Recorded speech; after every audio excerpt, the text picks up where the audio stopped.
What's up, guys? Welcome to ASAP Automotive channel, and today we're going to be installing a spider injection.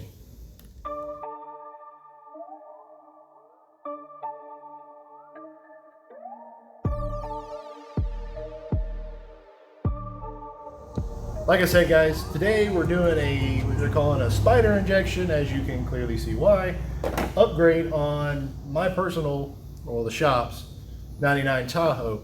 This is actually one of the last years of this body style. This is my everyday run around, get parts, rolling billboard, whatever you want to call it, Tahoe. Love these things, man. These great trucks. The solid body style. Picked this one up really great. So, but like I said, the reason why you're here is because you're wanting to know how to do this.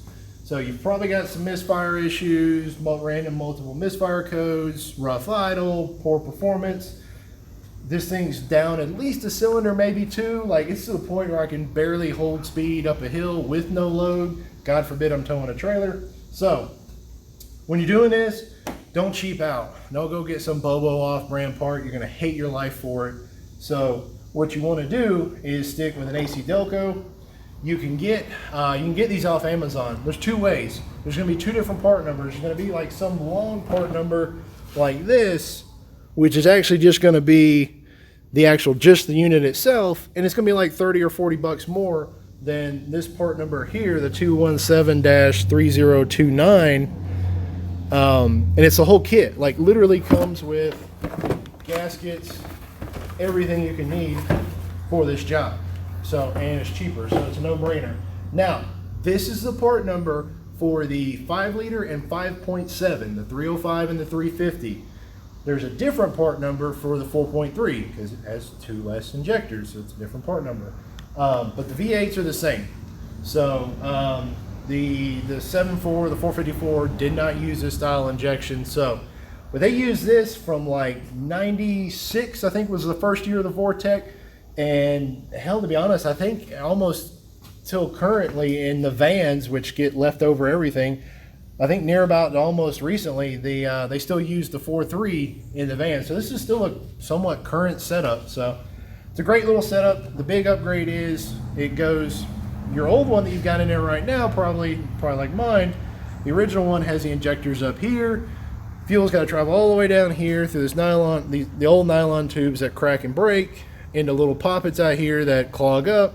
So anyways, they move the injectors down here, so you go from a central port to a true multi-port. Your fuel pressure regulator, everything's built into this. So it's not a terrible job, but like I said, don't cheap out on the part. It sucks having to go back and do something again. I'd rate this about a good B, maybe a C job with, you know, skill level. You know, you're not doing anything super major, but, you know, take your time. So anyways, I'm gonna shut up. Let's go ahead and get at it, and we're gonna go ahead and start tearing this thing apart. All right, so first thing with most any job that you're going to be doing involving anywhere near any kind of electronics, you always want to disconnect your battery first, and always disconnect the negative. Much less chance of any kind of arcing. So most of these came with like a little 8mm threaded bolt for these. This one's had some ends changed on it, so they're 10mm, but should be something like that. So let's see.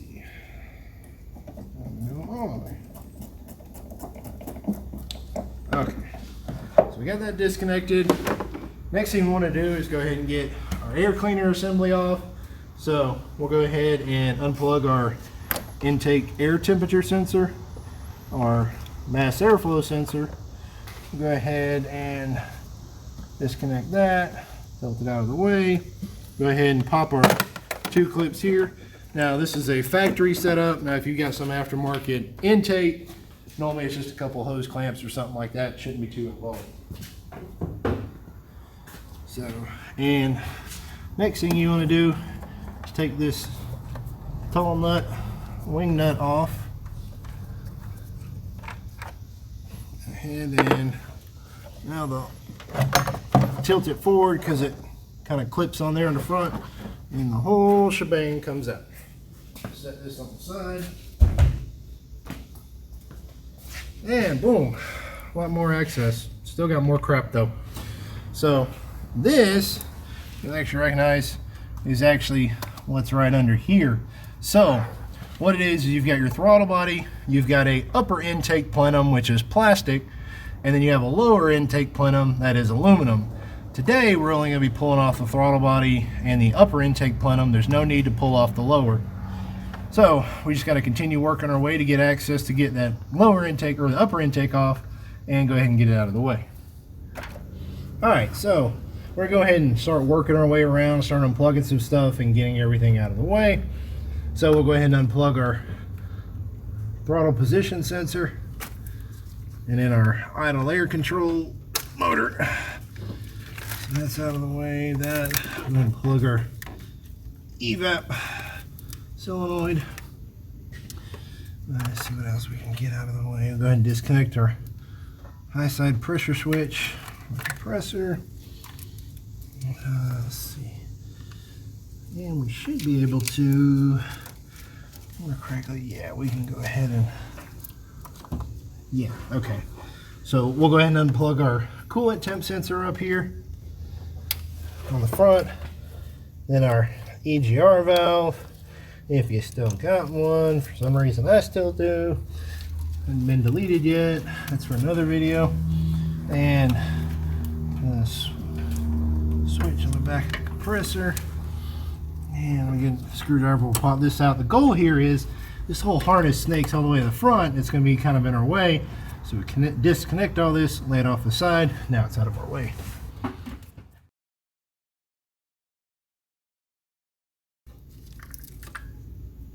Alright, so one of the other things you got on this harness, I almost forgot, was there's a little ground strap here. Mine's just got a single one, yours may have one or two. Bolts right here onto the thermostat housing. So there's basically a bolt with a stud on top. You want to make sure, if you can, grab a hold of that bolt. You don't want it turning loose because you have coolant starting to leak. But you just want to take the top nut loose so you can go ahead and get this and then fish everything back through.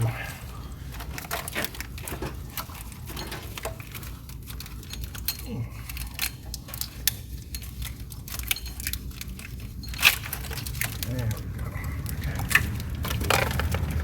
All that out of the way. Okay.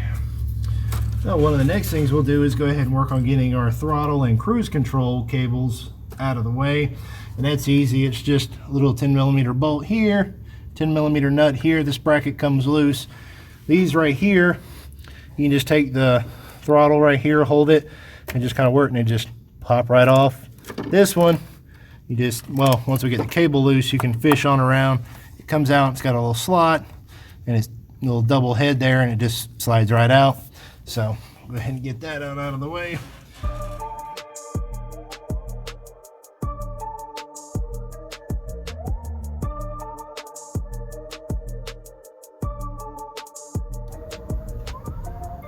Okay, and also guys, like I was talking earlier, so this system's pretty much been around since '96, and in some form or fashion, I know the last one I did was at least 2012 in a 4.3. The V8 and the V8 version of these are long gone. I think 05 was like the last year they used them, and it was in the vans. That being said, this is pretty much about the same thing for a van. I mean, basically engine-wise. Granted, with a van, you're going to have a doghouse to pull off, you know, and a little bit different bracketry and stuff. But for the most part, if you got a van with a 5.0 or a 5.7 or a 4.3 V6, it's pretty much the same basic setup. Because remember, or if you, I don't know if you guys know, but the 4.3 was literally the V8 with the front two cylinders chopped off and shorter. Same architecture, everything. So. You know, if you guys are watching this, it's pretty much the same, just, you know, you might have a few things different. So, and a few things might be different throughout the years also. So yours might look slightly different. This is a 99. This is pretty much one of the last years for this Tahoe. So anyways, one of the next things we're going to go ahead and do is this little valve right here for the PCV system. And this little hose, this is not going to want to come off.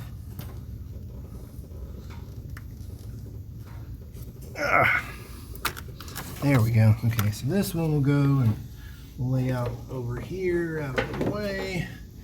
This one's your actual hose for your PCV valve that goes right in here. And so I'm going to get that out of the way. We'll go ahead and unplug our ignition module over here and our coil. Get some more of that out of the way. So there's another evaporative system line right here. So you notice with these style, it might be a little bit better to go ahead and show over here. Might get a better view. So right here is this little white retaining clip. These, all you have to do is just push in like that. That releases, and voila. So same thing over here. I've seen so many of these broke because people don't know how to properly release them. So now you have no excuse. Oop, up, up. You guys really want to get a close up on that? Cameraman's gonna kill me for smacking his phone. Nice knowing you guys. Alright, so those carry all the way down. We're not going to worry about disconnecting those. Go ahead and disconnect the map sensor. Get that out of the way. And I'm going to disconnect a couple of these retaining clips for the harness, where we can actually get it to move for us. There we go. So really all we need is just kind of up and out of the way anyways. So go ahead and disconnect that sensor there just because. Oh, hey, I'm missing the fuel cap. Okay, so the next things we'll do is go ahead and unplug this bad boy, which is normally always fun. So you just normally pull this retaining clip out and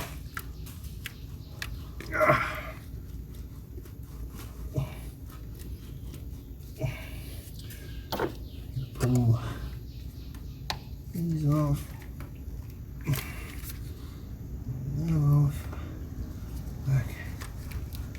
Okay, so there's two little clips here. Notice if you got one of these little handy dandy 1001 use screwdrivers, you can stick it down in there and release it, hold it up, and then release the other side. You don't want to break those tabs because that's going to suck. Alright, so we're good. No corrosion, no beat up terminals. So Billy Bob hasn't been in here hand fisting this thing. Alright, so we'll go ahead and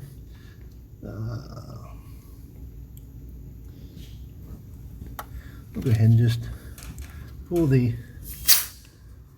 brake booster line off with it. I'll probably just carry it all out at once. Alright, so we've got pretty much most everything disconnected electrical wise. So the next thing we got to do is we'll go ahead and get these brackets here, get this stuff off out of the way. There is this little bracket here, but mainly it's just a bunch of these bolts. We'll go ahead and remove the throttle body. One of the biggest pain in the butts about this job is this stupid fuel line. Sucks. There's a retaining bolt. These two lines go back into a little bulkhead fitting back in here. You can see where the bracket is, and the fuel lines come up and thread into that. Well, some genius before me bent the bracket on the fuel line on this thing, and it didn't really line up, and it was a nightmare to get that stupid bolt back in and get that stuff lined up.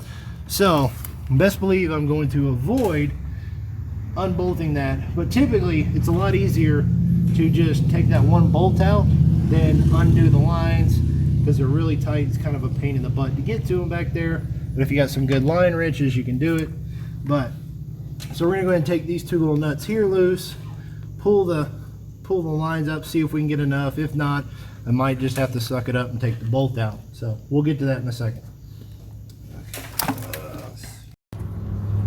Okay kids, so got the bracket out of the way. This one we didn't have to take the whole coil and everything out. Looks like we're going to be fine there. So one other thing you want to do is you need to release your fuel pressure before you go ahead and pull this line out. So back here, this handy dandy little Schrader valve set up. Mine's missing the cap for some reason. I need to go find another one, but just nice and easy. Now, hindsight, I probably should have a rag on here, soak this up because the truck is kind of hot. I just drove it, so do as I say, not as I do, because this is pretty. But anywho, so there we go. Fuel pressure is released. It's hot enough, it'll evaporate. And so, throttle body, 2 8mm, studs up here. One other little special tool you're going to need before you get into this is a set of these little inverted Torx. So you can pick them up at any auto parts store. Heck, I think you can about get them at Walmart now, Harbor Freight, wherever, Amazon, whatever you want. I think this one's a, what is that one? Has it up. It is a, let's see,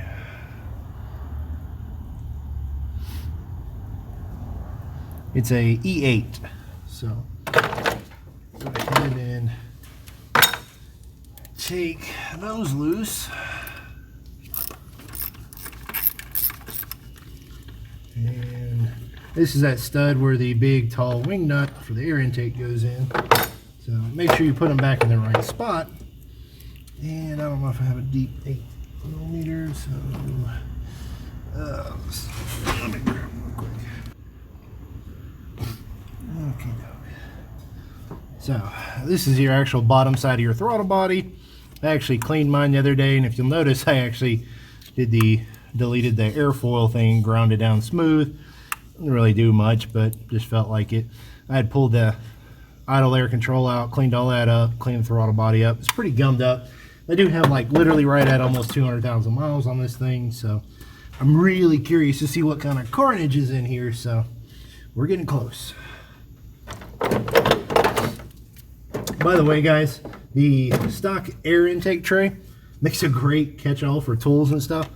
If you don't have a magnetic parts tray or something like that. I do. It's just actually tied up with some other stuff right now. So just to kind of assimilate with you guys, that's there you go. Makes a great one. So pretty much what most anybody is going to be using. So all right, let's go ahead.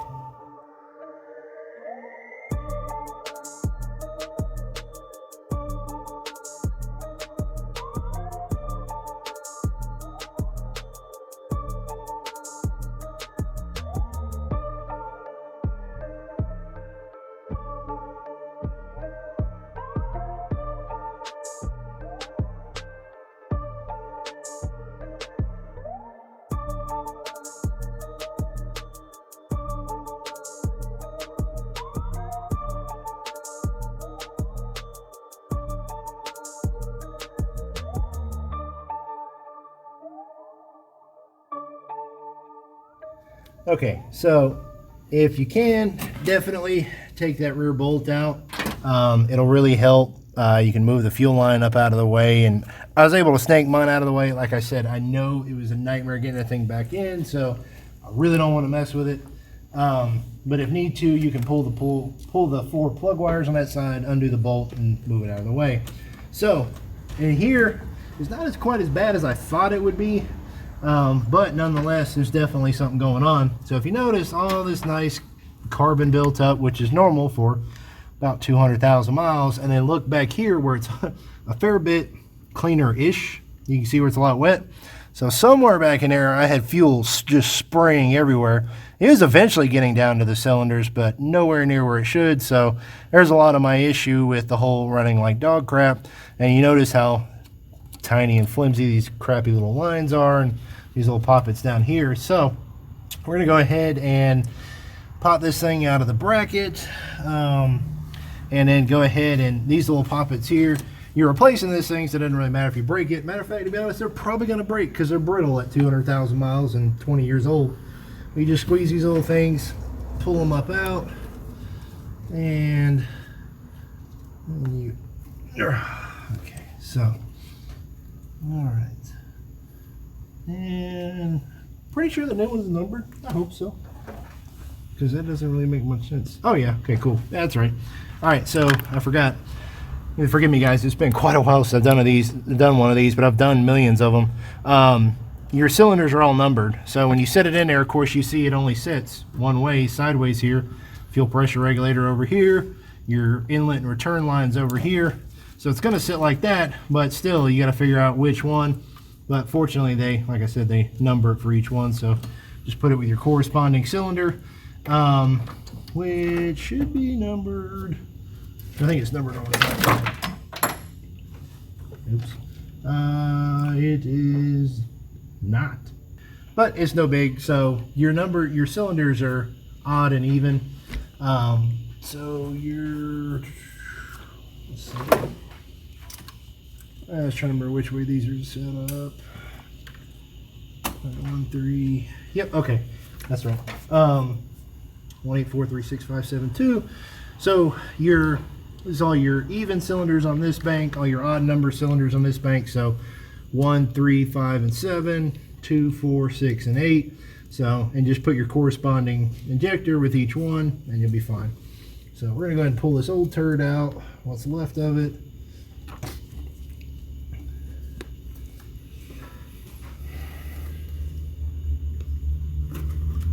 I guess I should do like Daddy Tech did and run a bunch of seafoam through here and clean it up. It'll look a little better. All right, let's go ahead and squeeze this bad boy out of here. Here, like, no.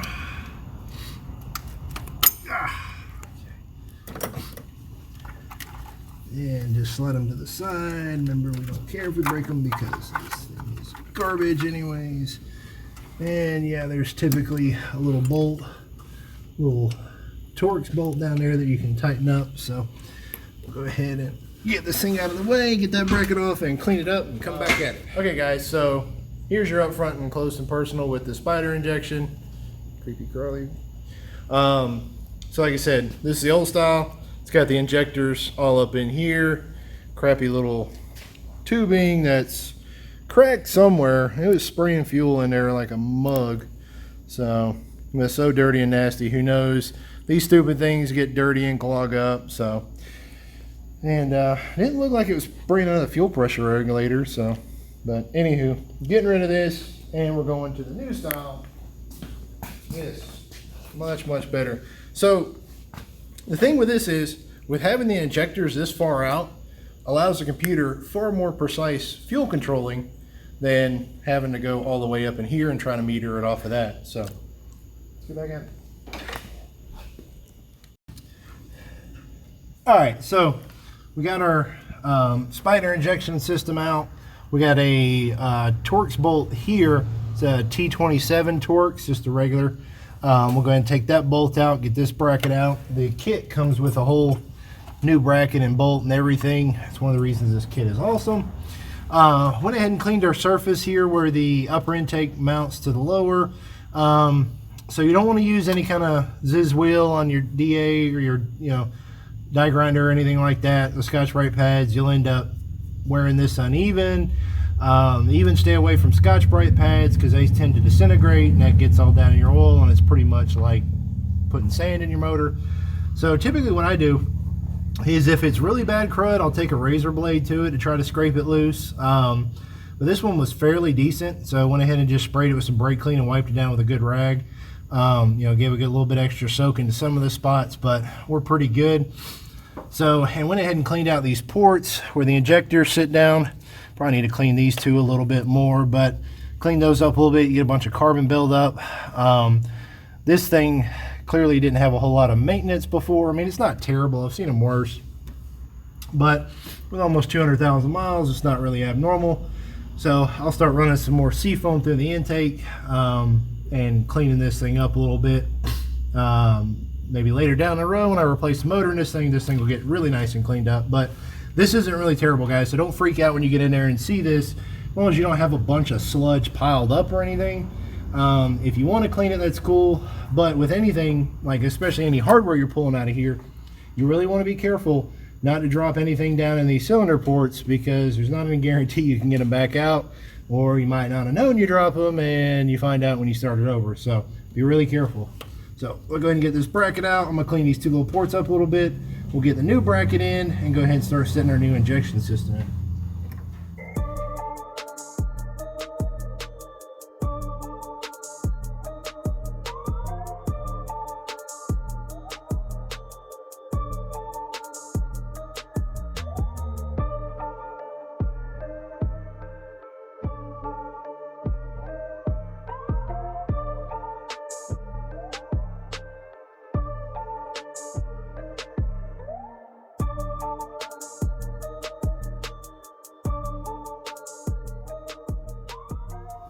All right, so we got the new system in, got the new bracket bolted up. So don't freak out if your bolt is not supposed to go all the way down and tighten on that bracket. The bracket's actually designed to float around a little bit to help align this up when we go back with the intake manifold. So it's supposed to be loose like that, so don't freak out. So as you watched in the time lapse, we went in and started each one of these, and it's a bit of a bear. And you want to make sure they're seated all the way, because remember, you don't have much clearance here on this intake manifold. It's pretty tight, but be careful where you push on. Try to catch these little tabs here and push down. Try not to push on these connectors because you can break it. But as you can see, we got them all seated down where, you know, it locks into the bracket. You'll feel it click in, so we're good there. The next thing we're going to do is go ahead and put this gasket on, and this on here. Let's get that started. And all right, cool. So that's on. Now go ahead and save yourself some headache, and remember, it's always best when you lube it before you stick it in or stick it on. So I like to use a little bit of wheel bearing grease on here. You can use a little bit of engine oil. White lithium's okay, but I normally just go ahead and slather a little bit on here. I mean, you ain't gotta get crazy with it, but so this is really gonna help us here in just a minute when we go stick that upper intake manifold back on, because it's not gonna want to slide on very easily, and this is really gonna help. So get all that in. Got that gasket on. Now what we're going to do is go ahead and flip this thing over and install our new upper intake gasket, just like this. All right, so we're going to go ahead and go around and kind of clean out the channel where the gasket sits in.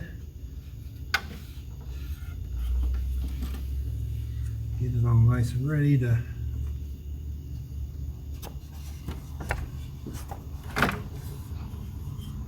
because it defeats purpose if you got any crud in there, and we're good and clean. So all right, we'll go ahead and lay our gasket out. This makes a good reference point here to start and to make sure you got the gasket the right way. So with these gaskets, I normally look for curvatures, because sometimes the distance between them will be a little short or a little long. But if you get them in these curvatures, then you can make, see, like that one was a little bulged, you can actually make them go down in. So it's a little tech tip for you kids.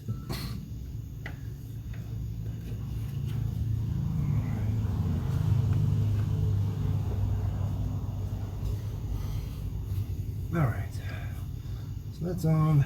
Go ahead and clean our remaining surface here. Any crud.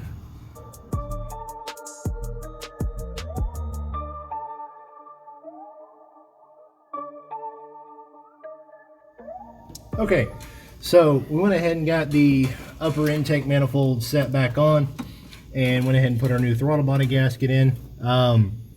So like I said, you know, the reason you lube that up, and I probably should have put a little bit of grease on in around here too, probably would have helped. These things, it's a really tight fit seal. It's supposed to be airtight because you don't want a vacuum leak there. So be really careful when you put this thing back together. Make sure you don't roll one of these gaskets out, you know, and pinch it, then you end up with a vacuum leak and end up with a problem that you're chasing your tail on. Same way with this. Just take it nice and easy. You know, you don't want to press too much down on there, but just kind of work, get it started good, start all your bolts, and then you can go back and forth here and start kind of just easing it down a little bit, let it walk down, start tightening a little, you know, some of your outer ones, and then work your center ones down, and then work your way out. I think there is an actual torque spec for these, but you know, I think it's probably like, I don't know, probably 5 or 7 pounds, maybe, you know, if that. But normally you can run them down, you can feel them snug, and then you're good. So we're going to go ahead and snug these two down, tighten the others, and then we'll go ahead and start reconnecting everything. By the way, I didn't get so lucky. My freaking bracket popped out of the bolt back there, so I don't think it was fully tight.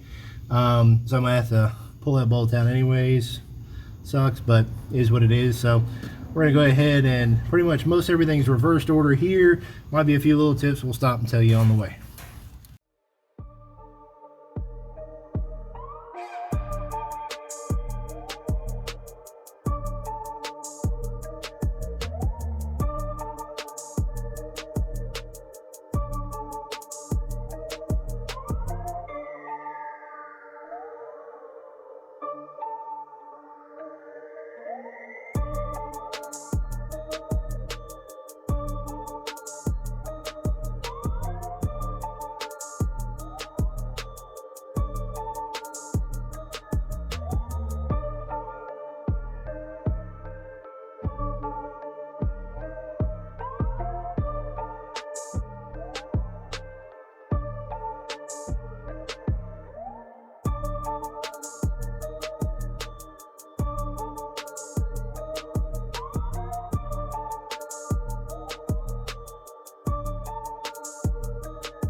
Okay, so we got everything back together. Now is a good time to double check yourself.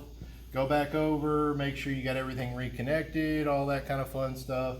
We know there's a connector unconnected over there or left loose. That's actually the little light for the hood. It actually, the other end fell off at one point and melted on the manifold. It's no big deal. I normally leave it unplugged anyways. But everything's back together, plugged in, tightened down, all that good stuff. So now what you want to do, remember when we released the fuel pressure, and now we've got a bunch of air in the system, so we need to go ahead and bleed the system out or prime it up. So what we're going to do, now that we got the battery reconnected, we're going to go in there and cycle the key a couple of times. You're just going to go in there and cycle it on. You'll hear the pump kick on for a few seconds and shut off. Turn the key off, turn it back on. Do that about 2 or 3 times, let it prime up, and then start it up. Now, it might feel a little funny when it first starts up, getting some of that last air out, stuff like that, especially if you sprayed some brake clean in there. It's going to maybe make it, you know, sputter a little bit, but it should clear right up. So let's go ahead and get this thing started.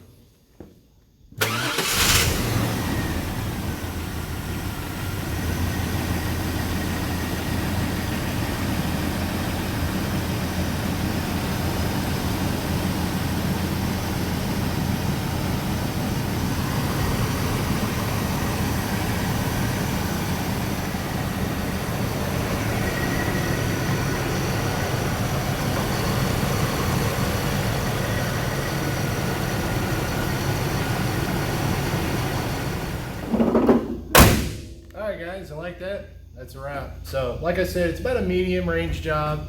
You know, average guy can, you know, or gal can do it in their garage. It's not really that demanding. Just take your time, make sure you got the proper tools. You know, make sure you don't, you know, get ahead of yourself and break anything or drop anything in there. So one thing that I found on mine, I actually did plugs in this thing not too long ago, and someone had put some god-awful Autolite plugs in there.